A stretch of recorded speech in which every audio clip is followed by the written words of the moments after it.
भारत में वन्य प्राणी संरक्षण। ऐसी परिस्थिति उत्पन्न हो गई कि भारत सरकार को वन्य प्राणी संरक्षण अधिनियम लाना पड़ गया। इतना सा भारत में मसखौक है, सब मार मार करके लोग खा जाता है ना। क्या चीज, कौन चीज छोड़ देता है? बगुला तक लोग छोड़ देता है खाने के लिए। क्या नहीं छोड़ता है? बगुला तक लोग खा जाता है क्या जी?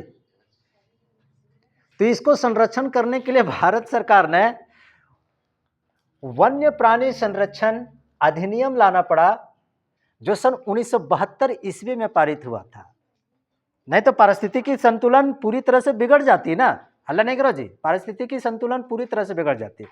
देखेंगे आप लोग, बचपन में देखे होंगे या तो हमने भी देखा है। एक समय था यार, शाम के समय झुंड के झुंड एकदम पंछी लोग उड़ करके जाता था। झुंड के झुंड, चाहे वो मैना हो, चाहे कौवा हो, चाहे तोता हो, चाहे तो फिर ये बगुला हो।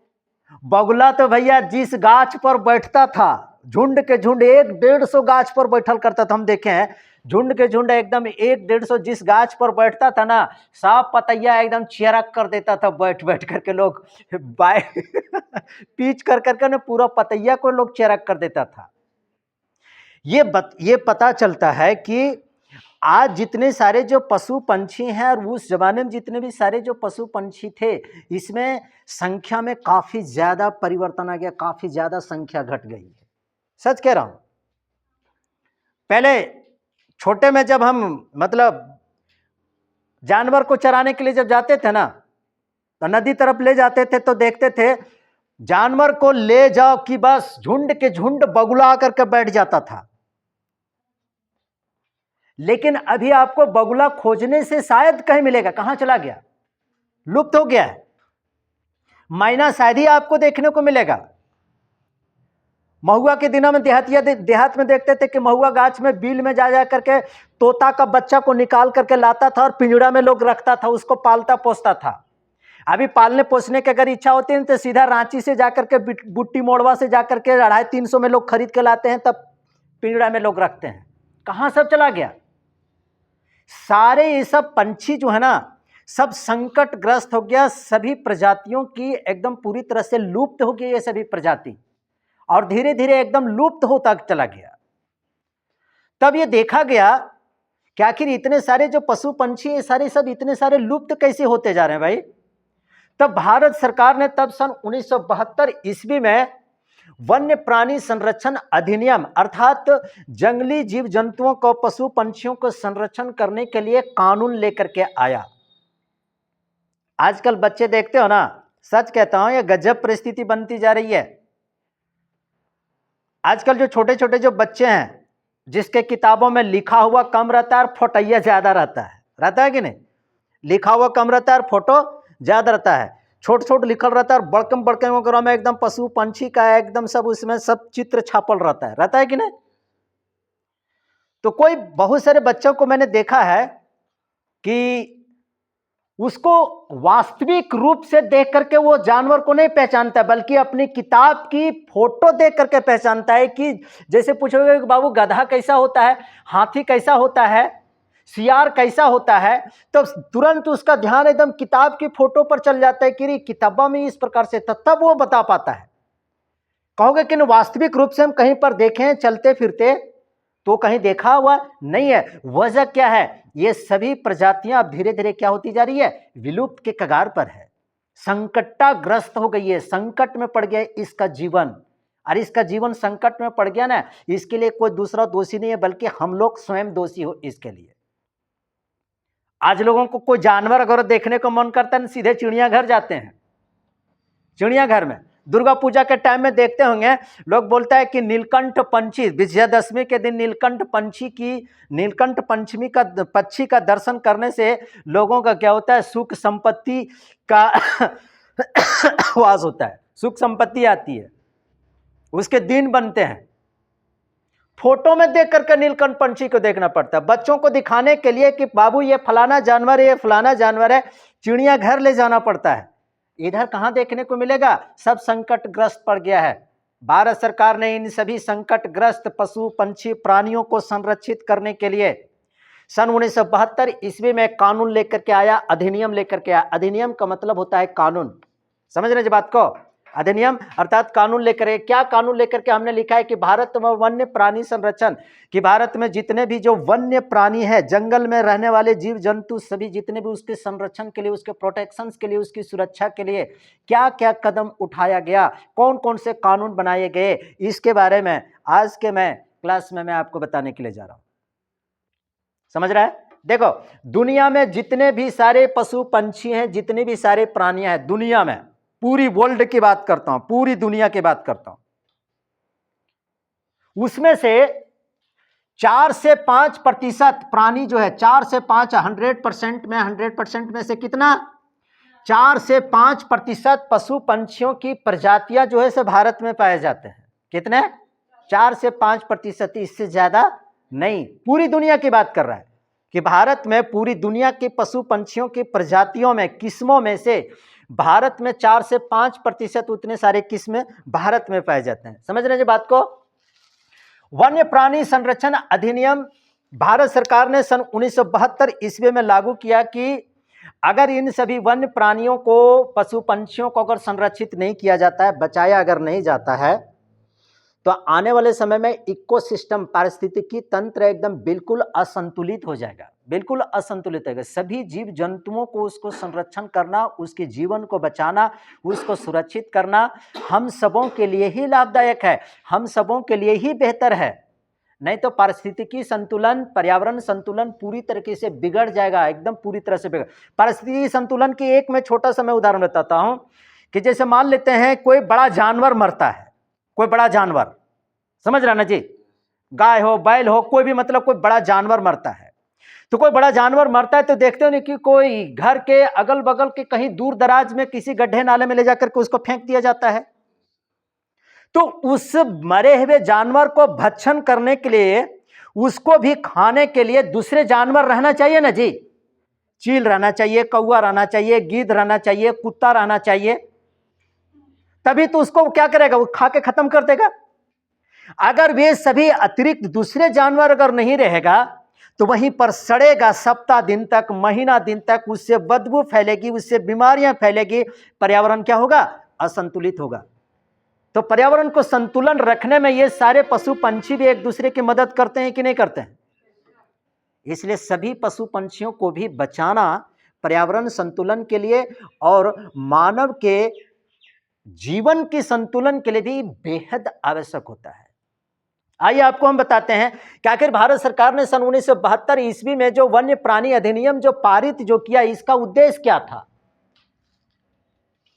वन्य प्राणियों को संरक्षण देने के लिए इसका उद्देश्य था कि वन्य प्राणी जितने भी हैं, ऐसी बात नहीं है कि सिर्फ जंगलों में रहने वाले ही वन्य प्राणी, जंगल के बाहरी क्षेत्रों में बहुत सारे जीव जंतु लोग रहते हैं कि नहीं, लेकिन खास करके वन्य प्राणियों पर इस पर इसलिए फोकस दिया गया क्योंकि अरे एक से एक हमारे देश में एकदम शौकीनबाज लोग हैं, सच कहते हैं, एक से एक शौकीनबाज लोग हैं। कोई जंगल में शिकार करके हिरन को मार करके वकरे पर बैठ करके बंदूक लेकर के सेल्फी लेने का शौकीन होता है। क्या जी, शिकार करने के हमारे राजा महाराजा लोग एकदम शौकीन रहे हैं। आज भी कई सारे ऐसे लोग हैं कि शिकार करने के लिए लोग जाते हैं, जंगली जानवरों को लोग मारते हैं और एंजॉय करते हैं।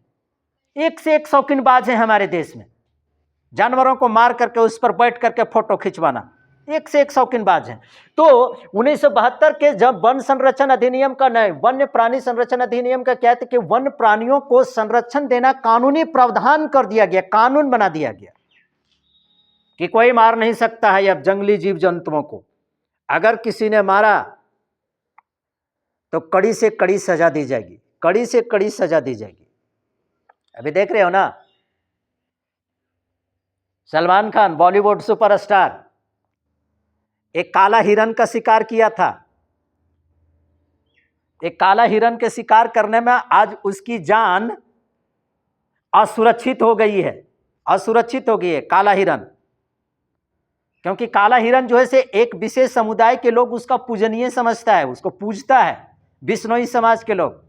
तो काला हिरन को मार दिया तो बिश्नोई समाज के लॉरेंस बिश्नोई जो गैंगस्टर जो है उसने सलमान खान के घारा पर गोलियां दाग दिया, बोल दिया कि जिस दिन टपकाएंगे टपका देंगे तुमको, कि तुमने काला हिरन को मारा जिसको मैं पूजता हूं। उसकी हालत खराब है लॉरेंस बिश्नोई की वजह से, क्योंकि उस काला हिरन को वो लोग, उसके समाज के लोग, उसकी लोग पूजा करते हैं। अर्थात बहुत से ऐसे जीव जंतु पशु पंछी हैं जिसका लोग पूजा पाठ भी लोग करते हैं, उसके साथ आस्था भी लोगों का जुड़ा हुआ है। इसका उद्देश्य था वन्य प्राणियों का संरक्षण देना। और अगर कोई इस प्रकार से करता है तो कानून अगर सजा नहीं देगा तो लॉरेंस बिश्नोई जिंदाबाद है। लॉरेंस बिश्नोई तुमको सजा दे देगा, घर से निकलना मुश्किल कर देगा, कठोर से कठोर सजा दी जाएगी। आखिर इसके पीछे और क्या उद्देश्य था किसका? सन 1972 में जो अधिनियम जो पारित हुआ, इसका उद्देश्य क्या था? पहला उद्देश्य इसमें संकटग्रस्त प्राणियों को सुरक्षा प्रदान करना। संकटग्रस्त प्राणियों को सुरक्षा प्रदान करने का मतलब क्या हो गया कि जितने भी सारे जो पशु पक्षी जो प्राणी हैं जो संकट में उसका जीवन जो पड़ा हुआ है, दिन प्रतिदिन उसकी प्रजातियों की विलुप्त के कगार पर जा रहा है, दिन प्रतिदिन उसकी संख्या घटती जा रही है। भादव के महीना में देखते हैं जब जोंडरा जब पक जाता था तो बच्चे लोग टीना लेकर के ढन ढन बजाते थे और सुगवन को भगाता था। क्या है? बोल सुगवा सब मकैया बोल खा जाता है। आज सुगा तुमको तोता देखने को मिलेगा नहीं। क्या जी? पहले झुंड के झुंड कहां सब चला गया? संकटग्रस्त उसकी प्रजातियों की संख्या दिन प्रतिदिन कम होती जा रही है, एकदम लगातार घटती जा रही है। संरक्षण करने के लिए सन 1972 ईस्वी में भारत सरकार ने एक ठो कानून बनाया। अर्थात पहला उद्देश्य कि संकटग्रस्त प्राणियों को सुरक्षा प्रदान करना, इस कानून का पहला उद्देश्य था। दूसरा उद्देश्य है कि किस प्रकार से वन्य प्राणियों को और भी सुरक्षित किया जाए। तो इसका मतलब कि नेशनल पार्क, पशु विहार क्षेत्रों का निर्माण करना। नेशनल पार्क मतलब समझते हैं ना? भारत के बहुत सारे ऐसे ऐसे क्षेत्रों में नेशनल पार्क का निर्माण किया गया जहां पर पशु, और उस नेशनल पार्क की एरिया जितनी होती है, जितना बड़ा क्षेत्रफल में नेशनल पार्क का निर्माण हुआ रहता, मान्यता प्रदान होता है, उस क्षेत्र के न पशु न पंछी न जीव न जंतु न जंगल को न पेड़ पौधा के किसी को भी तुम टच नहीं कर सकते, नहीं मार सकते हो। और जब नहीं मार सकता है, कोई शिकार नहीं कर सकता है, जंगल को भी नहीं काट सकता है, तो उसमें रहने वाले जितने भी सारे पशु पंछी, उसकी जान की रक्षा होगी कि नहीं होगी? आखिर पशु पंछी को वो मारता भी है तो कौन है? हम सब तो लोग मारते हो ना, अपनी शौक को पूरा करने के लिए, भोजन की आवश्यकता को पूरा करने, आर्थिक मदद के लिए भी, आर्थिक उपार्जन भी लोग करते हैं कि जंगली जीव जंतुओं को मार काट करके खाते हैं, लोग बेचते हैं, उसे आर्थिक जीवन में भी सहायता मिलता है। इन सारी चीजों पर प्रतिबंध होता है नेशनल पार्क में। पशु विहार का निर्माण किया गया कि भारत में जितने भी सारे जो जंगल, उन सभी जंगलों में नेशनल पार्क, पशु विहार क्षेत्रों का निर्माण किया जाएगा और इन क्षेत्रों में रहने वाले जितने भी सारे जो जीव जंतु हैं, उन सभी जीव जंतुओं की क्या होगी? सुरक्षा होगी। क्यों सुरक्षा करना है? सीधी सी बात है, पर्यावरण को संतुलित बनाए रखने के लिए, इकोसिस्टम को, पारिस्थितिकी तंत्र को बैलेंस बनाए रखने के लिए ये सभी चीजें जरूरी है।